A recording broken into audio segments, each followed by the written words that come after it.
હાલોલ સહિત પંચમહાલ જિલ્લામાં પુનાની fit ઇન્ફ્રાટ્રેક એલ્યુઝન ટ્રાન્સવેલ technology company limited દ્વારા ગવર્મેન્ટ કેપિટલ અંડરગ્રેટેડ યોજના હેઠળ હાલોલ નગરના 86 લોકેશનો ઉપર high frequency night vision surveillance camera લગાવવાનું આયોજન કરવામાં આવ્યું છે.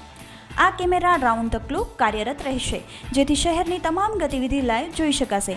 આ કંપનીના મેનેજમેન્ટ ડાયરેક્ટર રોહિત આર્યએ જણાવ્યું હતું કે જિલ્લામાં સર્વેલન્સ કેમેરા લગાવવાનો કોન્ટ્રાક્ટ જિલ્લા એસપી અને કલેક્ટર સાથે કરવામાં આવે છે.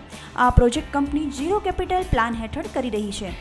હાલોલ શહેરમાં બસ સ્ટેન્ડ, 3 માર્ગ રેલવે સ્ટેશન, શનિ મંદિર, બોમ્બે હાઉસ સહિત વિવિધ વિસ્તારોમાં કેમેરા મૂકવામાં આવશે. આ કેમેરાનો કંટ્રોલ ગામની પોલીસ RNB નગરપાલિકા ખાતે રહેશે, જેથી ઉલ્લેખનીય છે કે શહેરમાં કેમેરા લાગવાથી ગુનાહિત પ્રવૃત્તિઓમાં રોક લાગશે, સાથે જ ગુનેગારોને પકડવા માટે આ કેમેરા મહત્વની કડીરૂપ સાબિત થશે.